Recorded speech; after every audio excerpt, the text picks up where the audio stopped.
Hey, it's Sheila here, and I am doing a final walkthrough. I've already gone through with my clients, and they are on their way to go furniture shopping. So I thought I would just take you through the house and kind of show you a couple things to look for when you do a final walkthrough. All right, so the water is not on in this house, so I really can't test the water, but normally I would turn the water on and make sure that the water is functioning and there aren't any leaks.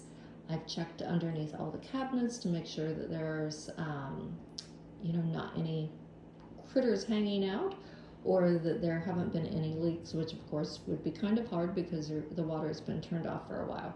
But still, nice thing to double check. All right, so then make sure that all the appliances are what we saw when we toured the house.